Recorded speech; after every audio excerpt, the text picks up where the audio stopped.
welcome to the Lounge, Rich Edmondson. Um, Thank you Here very today, much. just to have a chat about a crypto space and what you do in it, man. So I saw your CCO of Zone Six Games. Just maybe you want to drop a little info of what they are and what you do with them. Yeah, so shall I tell you a little bit about myself first of all, my little nutshell before I tell you about the people I work with? Yeah, go for it. So I was going to go into that. Oh, no worries. Well, Yeah. let me tell you a little. I'll go in your order then. Okay, so Zone Six Games, we basically do everything. We are a all-encompassing solution for the blockchain, pertaining to kind of marketing, community-driven activities, blockchain building, dev in the back end, smart contract building. We pretty much can do everything that's thrown at us. We're a group of tenacious individuals who all have the same driven passion to make this space as secure and as kind of operational as it possibly can be, and getting people the right solutions. So Okay. that's what we Awesome. do. Because how long have you been going now? Is it Zone quite a new six, not company very or? long. Like, Okay. yeah, very new. Matter of months, so to speak. So we haven't had our first birthday, let's say. Nah. But when we do, we'll be celebrating. It's I guess it's the it's the ideas behind Zone Six. They've all collated together over years, and eventually the people have found each other and come together and gone, "Hey, Mm, shit, we could do this, and we could do that, and you could do yeah. that. Whoa! If we put them together, it's like, oh." So Yeah. Yeah. that's where we've kind of collated this year, just because we're all working loads of different jobs, and all decided to kind of sack them in or move positions, and then have found each other, and now we don't want to leave each other. So we're very happy. Amazing. Are you like working remote or you all in one location? Do you have like an Scattered, office or all anything scattered scats about? Yeah. as global as you possibly could get, literally the four corners of the earth, just like dotted Yeah. around. So, and we're growing exponentially. So we're very lucky. Amazing. It's really cool working like it 'cause I think there's a freedom to that as well that you can everyone can just get on with their tasks and just do what they need to do in the day and there's not that sort of when you're in a bit of an office environment it's just that there's someone breathing down your neck about things and stuff and everything. I think there's more of a freedom to this sort of way of remote working that I just Yeah, really dude, I enjoy. spent most of my professional working life in an office, and then when COVID struck, I was sent home with just me and my laptop and the ability to chat to people remotely. I Yeah, hated it for the first couple of months, same. then I got used to it, and like now I just deal with it. It's just like a part of life, Yeah. and actually I'm really kind of thankful for it because shit, I mean, I can have voice chats with people globally at any time of the day, and I actually prefer talking to a face. I don't. Mm. I'm not really a fan of talking on the phone. I don't want to hold the bloody phone up to my ear and have a like 2 hour chat with someone. I'd rather sit here face to face and just have it I'm out. I'm literally 100%. I'm one of these don't answer the phone people. I'm like, I'd rather get a text. Text me, I'll reply straight away. If you ring me, I might not answer it. Yeah, I'm all with you on that one. Yeah. So yeah, then it leads on to how did you get into the space and crypto basically? Um, you're obviously a creative guy, so is it just like a natural progression for you as technology progresses, or? No. So I've been in traditional marketing for 16 plus years. I was in blue chip companies. Basically, I was the social media grunt who worked his way up to the marketing manager and then got bored in every company I worked at. Um, I decided that I was working quite a boring job in tech, doing software stuff, and just thought this is enough. I can't do this anymore. Mm, I'm basically I'm a recovering alcoholic, an ex-cocaine specialist, and it just coincided that I was about to hit 1,000 days of sobriety, and I thought to myself, I can't do this job anymore. I sacked in my job. I bought some Ethereum with my savings that I'd saved to basically, not drinking delicious whiskeys all day long, yeah. and decided to sit down and think, okay, I'm going to have a little dabble in the crypto world. And this was at the start of last year. Swiftly, I realized I got about £10,000 worth of wine in my basement that I knew I didn't really know what to fucking do with it. So I thought, well, best thing to do is try and flog it as art. Why don't I try and Right. sell my wine as NFTs on the blockchain? Because I'd basically done about, I don't know, 50 hours research at that point into it and thought, oh, this is a viable solution. So I ended up manifesting the NFT Sommelier overnight. He was born and I decided at the same time, well, shit, I've got to have a company if I'm going to do this properly. So I created my company called The Future Begins Now Limited.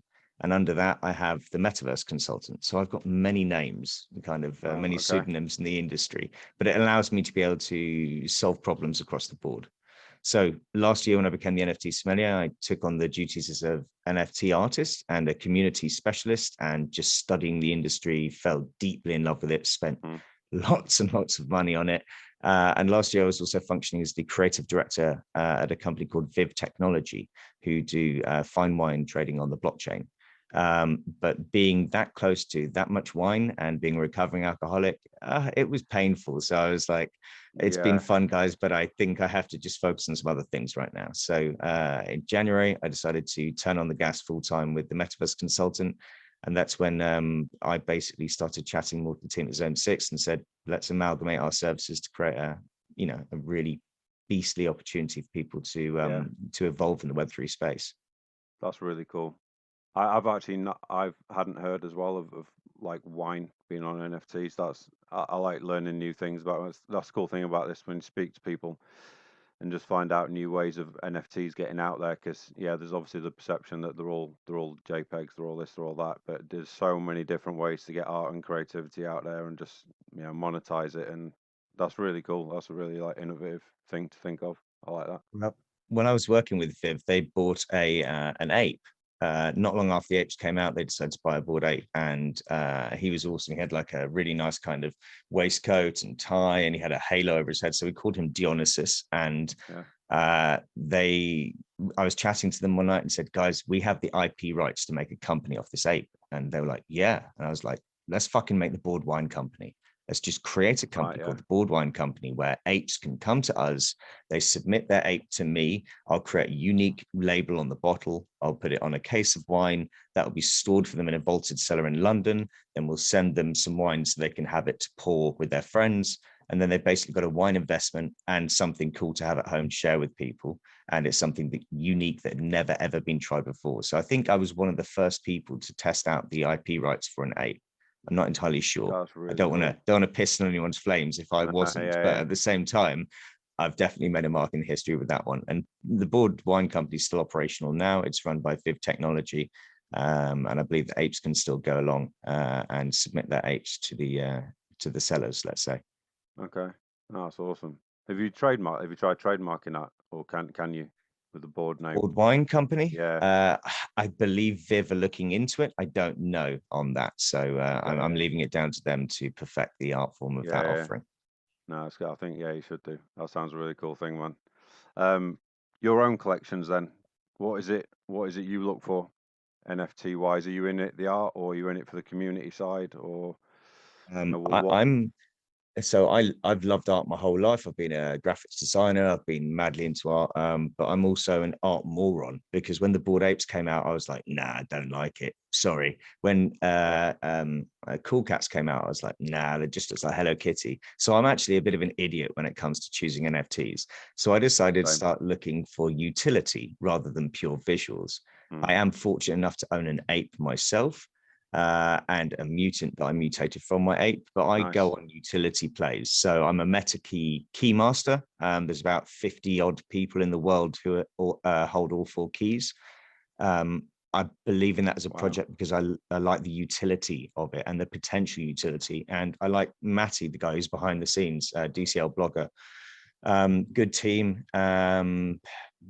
great assets, great potential. I'm also big into creeps, cold-blooded Hmm. creeps. I like them because of the play. When I saw them as an opportunity, I thought, fuck, they've actually done a lot of like groundwork. They've actually built an entire project, an entire concept.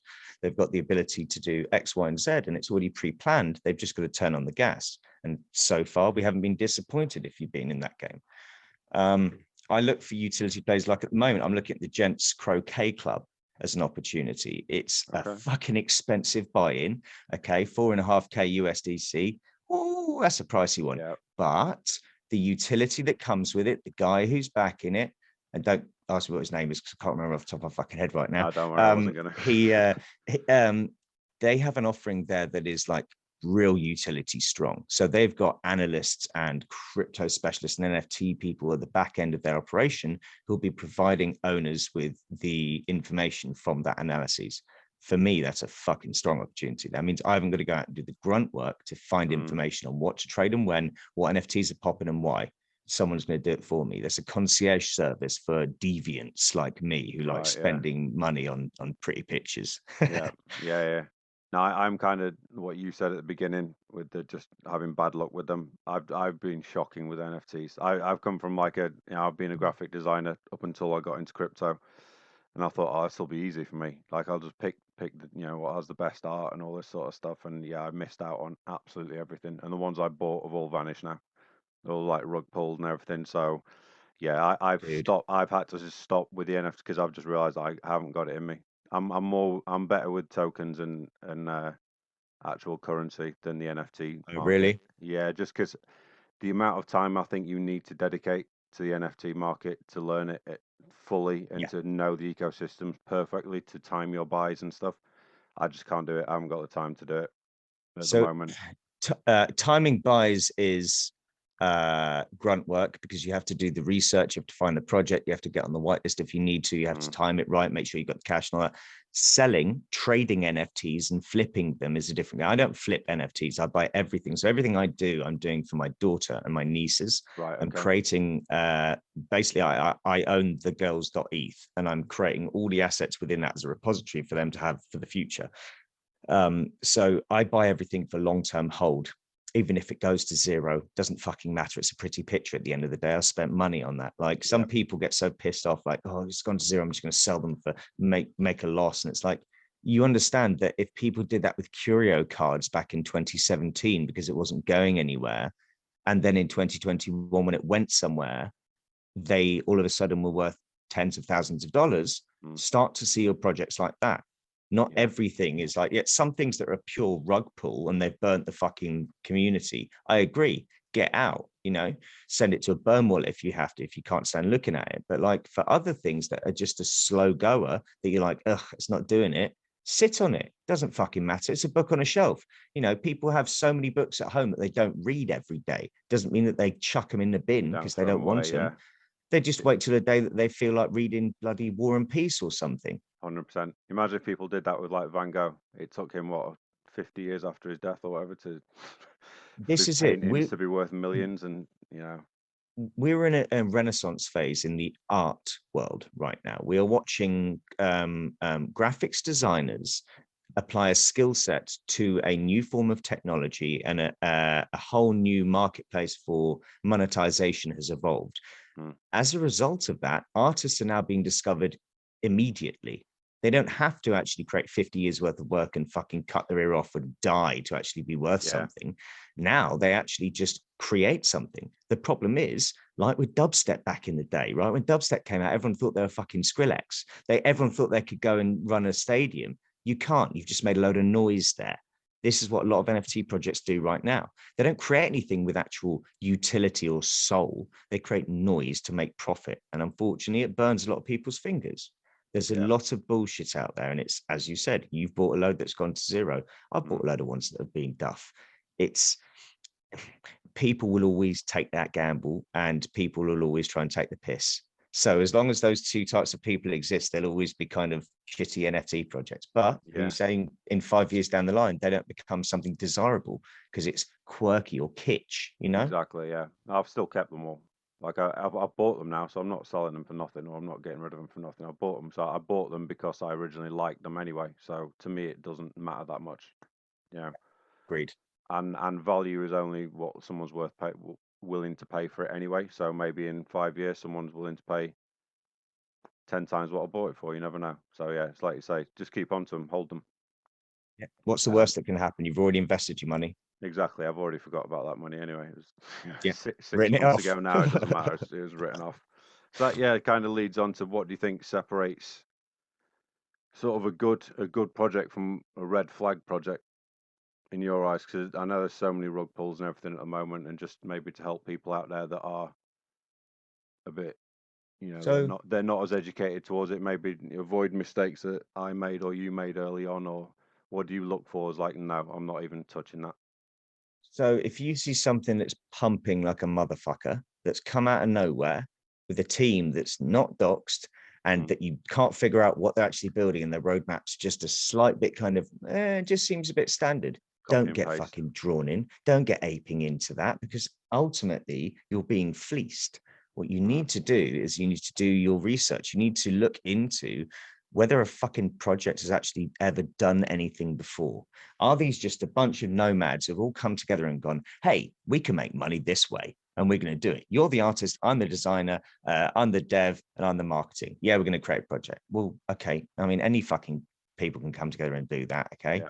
Have you actually built something before? Are you building off experience? Have you ever released anything? Have you ever managed a company? Have you ever run a brand? I don't give a shit how big your following is on Twitter, Instagram, Facebook, whatever channel that you want to flex in front of me does not matter. If you've got a blue check mark, oh, wonderful. So what? I can buy those.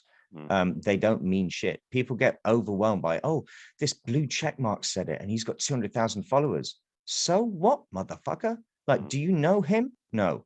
Do you know if he's on a paid shill list? No. So you need to be the researcher. It's no good just sitting back saying, I've watched YouTube and I watched this review of this project. How do you know they're not paid to do that? They might say they're not paid, but how do you know? You don't.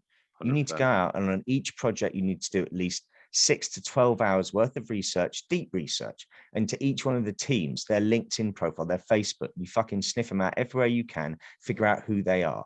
Now, we were all taken by the Azuki suite, weren't we? None of us knew that the guy who was running Azuki was connected to all those other kind of failures, including Funks, which I own one of and like. But again, you don't know. And, we've all been taken for fools at some point. It will continue to happen. You just got to try and stay 2 steps ahead of the bullshit. And it's hard to do that. You need to isolate your thought process so you're not overwhelmed by influence. You need to be overwhelmed by analyses and statistics, ideally, because that's the fucking facts. That's spot on. Yeah, I'd actually say celebrity endorsement is a red flag 100%. most of the time. If you see Floyd Mayweather say it's good, get the It's fuck bad. out of there. Just run away. I'd say there's only a few exceptions to that, maybe Snoop, people like that, who I think genuinely like the space. So Snoop likes the space.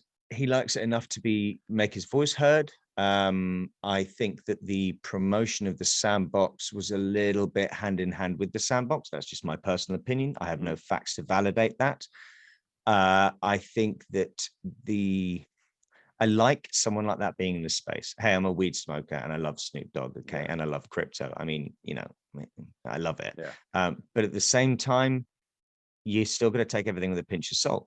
If Jimmy Waneth says something, if Seneca says something, if Elio Trade says something, Alex Becker, you've got to take everything with a pinch of salt. You've got to say, okay, why are they hyped about that? Why do they care? Why would they vocalize that? What's in it for them and how did they benefit? When you start to understand the mental pattern of what purchase behavior happened behind the scenes of theirs, or what you assume, then you start to understand, okay, this could be big actually, because they're foreseeing this motherfucker going next level. Yeah, I think people also have to be wary of content creators in the way that they forget that these people, some of them anyway, have to make content. They have to keep the lights on. So even if they've got nothing to say, they'll have to say something. They'll have to create a video. They'll have to maybe shill something because they need the views, they need the likes on YouTube. Versus 100%. people that don't need to do that, they're the ones you should be following. The people that are there just genuinely because they want to put info out. And also why would these people give away this great free information that will 5,000x your portfolio apparently if you subscribe to their Patreons and all this sort of stuff? It's speculation, and People have when been you selling. first get in the space, you fall for it. Unfortunately, it takes you time to weed out what's worth watching and what's paid shilling, basically. Even though it doesn't seem that, they don't make it seem that way, but it is. Everything is, in a way. There's been snake oil sellers since the dawn of man, and they're all there now, and they're just promoting NFTs instead. So you really got to trim through the noise to be able to figure out what is actually real, what project has value, who is actually invested in this. Does it have a 3, 5, 10-year plan as a business? An NFT is it's not just creating art for art's sake. It's a business. It's a company. It needs to be treated as such. If you create a company and just expect it to be like, okay, this is our 6-month plan. I didn't give a shit about your 6-month plan. I want to know where you're going to be in a year, 3 years, 5 years, and 10 years, and where you're going to take me and my investment going forwards. And if you can't provide me any guidance on that, you quite clearly haven't got a clue what you're doing. Yeah. Like, you have to know that far ahead if you're creating a business. So that's the difference between a NFT project and what I perceive an NFT business to be. So all these projects, Bored Apes, Yuga Labs, that was a business. You know, that whole thing, their acquisition of other brands, that's just standard old school business. You know, they're operating like a business, and Web3 people get all pissy about it. Oh, you're doing this money play, or you're trying to dominate, you're trying to do that. And then they're trying to make people happy. Here's a video of like what we're going to be doing in the game of the lands. Oh, that's bullshit. We don't like that. That's a ripoff. That's a skin. Da, da, da, da. It's like, Jesus, guys, what's going to make you happy? Realistically, these guys are operating as a proper business. They're doing it the right way. They are dominating the space. They're giving back to their community continually, and you're still bitching and moaning. Fuck off. Unfortunately, a lot of Web3 people are up their own arse in regards to what they believe they deserve for their purchase. Like, I bought a phone. It doesn't mean I have the right to go up to Apple and be like, what the fuck? Don't you do, like, this is rubbish, man. How dare you? Why haven't you done this sooner? Why haven't you done that sooner? You don't do that. You're not knocking at the doors of Apple telling them that. So why do people think it's acceptable to do that with bigger brands who are trying to grow their business? And they're only year one of their fucking business. People need to dial it in a bit and stop getting the FOMO leading the charge for them. They need to actually analyze this and go, hey, shit, the Bored Ape's going to be here in 5, 10, 15 years time. I want to be a part of that, guaranteed. So that's why I own 5 plots of land. Right. Okay. Yeah. It's very unique to crypto, that mindset of when people invest or they buy the token, they feel like they have a right to the company. They own it. They can complain about it. They can bitch about it. They can be on the Telegram saying whatever they want about that. You know, just because they bought $50 worth of the token for You're a shareholder. You're a shareholder, and that's at best. If you're a majority shareholder, you've got a majority voice. If you're just a shareholder, shut the fuck up and sit there and wait for the ride to finish. Yeah, exactly. Ride to start. Like, yeah, I mean, if you're buying into that company, you must be buying into the plan, the long goal. So if you're not, why are you complaining after a week because you haven't had your airdrop yet, or you haven't had your free token yet, or do you know what I mean? It's It's like greed.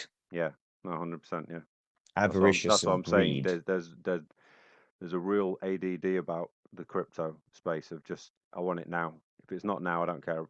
I'm moving. I'm jumping ship. I don't want to stick with it for the long-term plan. I don't care what you're doing in years. I want it now. I think that's the main mindset issue that needs to change. And that'll get rid of a lot of the rug pulls and everything as well, in my I would opinion. like to think so, but people are so greedy. They expect so much right now that you are trying to change a very ingrained. The fact that NFTs have only been popular a couple of years is irrelevant. These people have been greedy for years. Now they have a medium of communication of their greed, acquisition of an asset, and supposed ownership of the rights to have as many opinions as they want of that brand and vocalize it. And then the brand feel they have to defend themselves. Brands don't have to defend themselves. If they choose to, more often than not, it's because there is a reason to defend. If a brand says, so what? Cool beans. Cheers. That means they've got it cool. Like behind the scenes, they've got it cool. They're doing the right things. And a lot of people see that as, well, you're basically just fobbing us off. No, they're just not getting bothered by the mosquitoes. I agree. Yeah. No, that's a good point. I do myself a great disservice by calling everyone out there mosquitoes. No, I wouldn't worry about it. So what excites you creatively about Web3? Not technical things, like creatively. What's exciting to you about the possibilities of Web3? There's boundless possibilities. When the internet came out, it allowed us as human beings to do so much more, to communicate more, to expand our information acquisition, to be able to do cool things that we can do on a TV, on a console at home. We can now do it on a computer with loads of different people. Web3 is opening up that door in terms of social connection and technological connection way more. Web3 is booting open the door to the internet. It's using I see it as using the internet to its full potential almost. The internet is almost underutilized or overutilized for incorrect things such as pornography and bullshit. If it's utilized for the correct things like development, growth, decentralization, community outreach, well, fuck me, that's the thing that gets me really excited. So, I'm working with loads of different projects and finding ways to ensure that we can create stable communities that have a longevity on a decentralized platform, but also something that is immutably proven and something that's going to be there forever, almost like as a scripture that starts getting written and it's just infinitely gone over time. And it's documenting our humanity. This is the way I see Web3 and the blockchain. People could go out there and post photos on Facebook and then it's there forever, but then they could delete it unless someone's actually captured it, it's gone. Well, we can start creating dents in the internet with the blockchain that are there forever, as are like, that tree that's in the park that someone's carved their name into when they were 10 years old because they liked a girl. And now that tree's still there in the park and the knots have grown around it, but you can still see it. It's beautiful. We're doing that with the internet. That's what really tickles my fancy.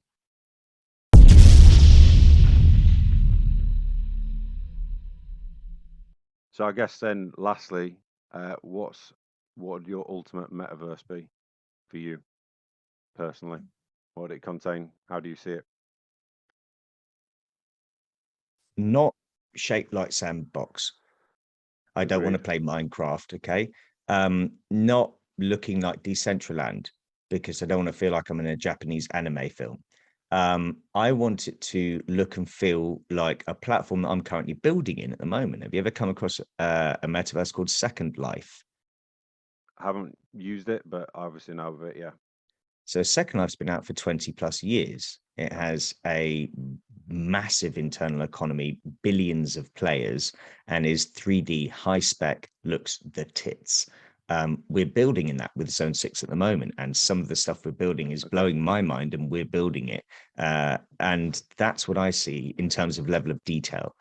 High quality 3D assets looking like real life that I can play on my computer, or I could choose to put on goggles and play. But also that would be open for the rendering of projects to come into that. So I would like to be my Jurassic Punk, let's say, the marketing advisor for Jurassic Punks. And I think the 3D assets that they've created as NFTs are some of the best assets I have ever seen in the NFT space and the design world.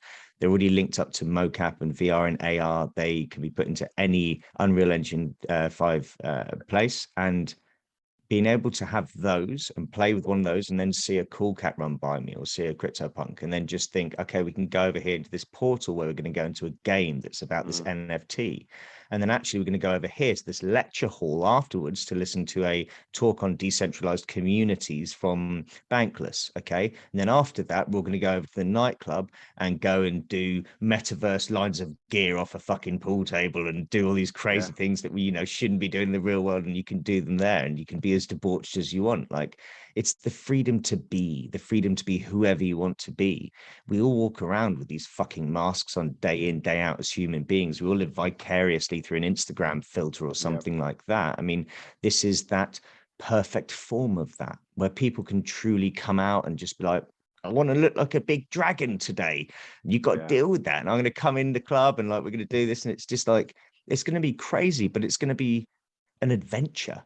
And I want that to be the metaverse, the basis of like a massive community adventure where we all come together from different walks of life, different parts of the world, and we can all fuck around and just enjoy a whole world to our own. And we can build what we want, do what we want. It's not in a way that like we want to be bad, but I'm sure bad will obviously come through that. We've just got to find a way to purge the bad. But again, so hard. They didn't understand splitting the atoms to actually blow people up. They did it to figure out about power.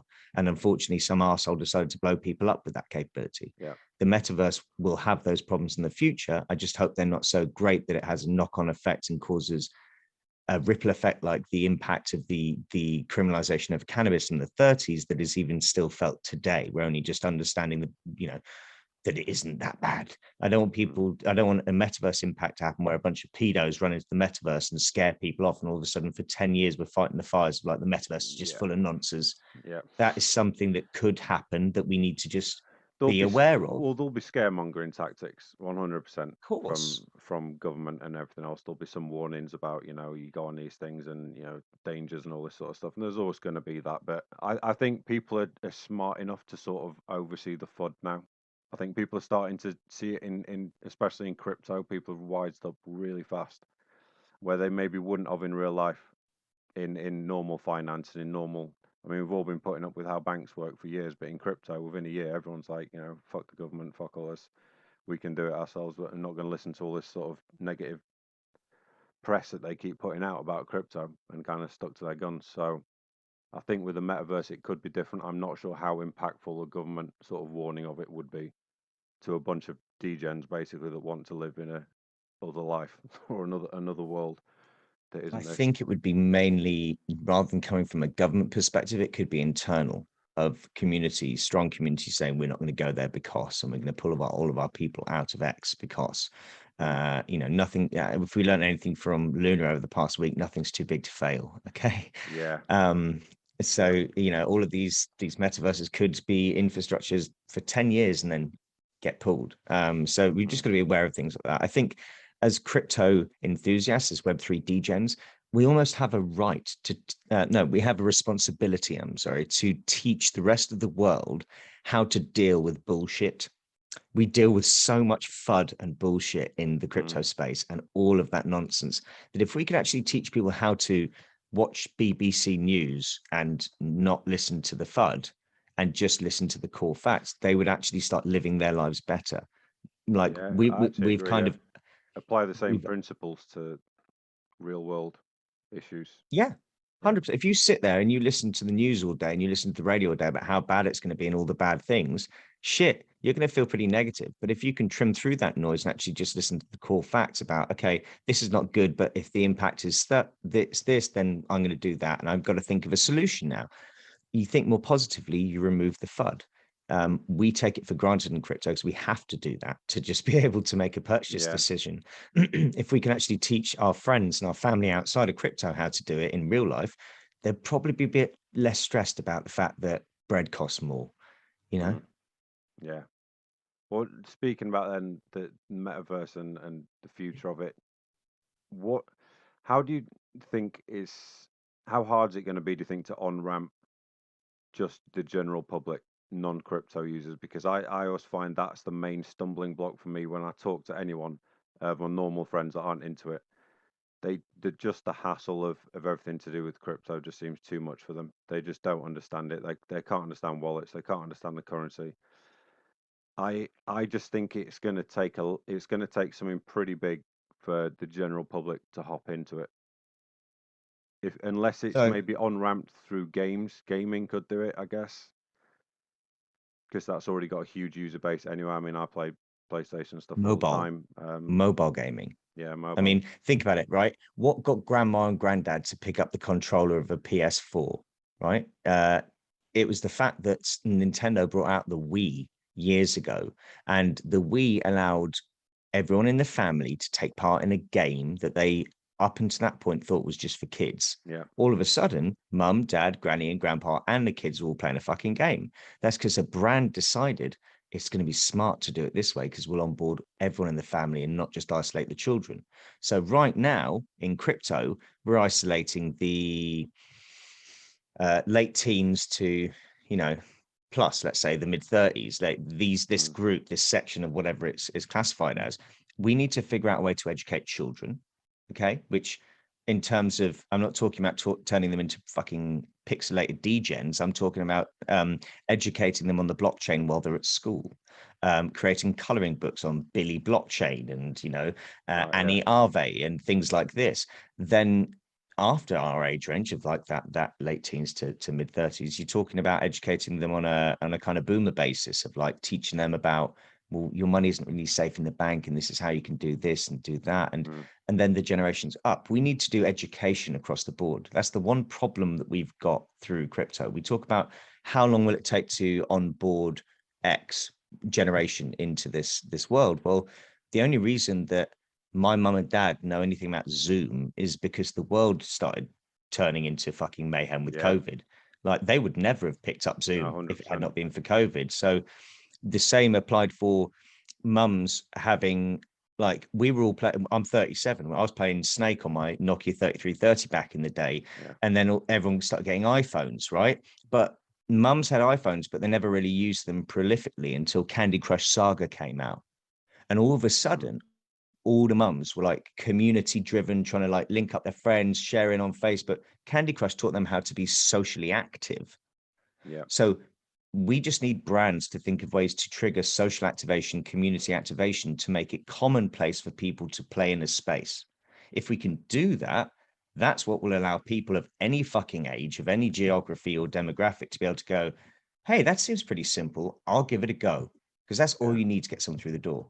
I think Zuckerberg's working very hard on that right now, but Zuckerberg, I mean, that's going to be his ultimate aim, isn't it? But I keep trying to tell people I think it's the one thing he will not be able to pull this off.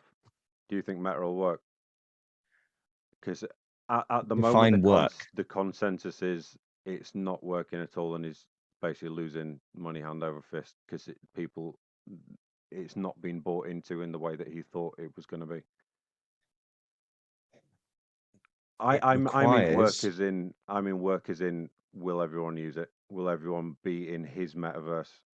Will it be the supreme metaverse that he thinks it'll be, which is obviously planning on being the equivalent to Ready Player One? He thinks that he's going to be the guy.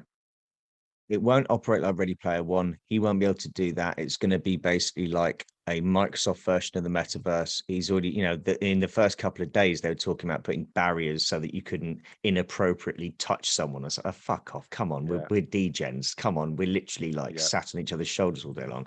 I don't think he's going to be able to create the solution, but I think that a lot of people will use what he's created.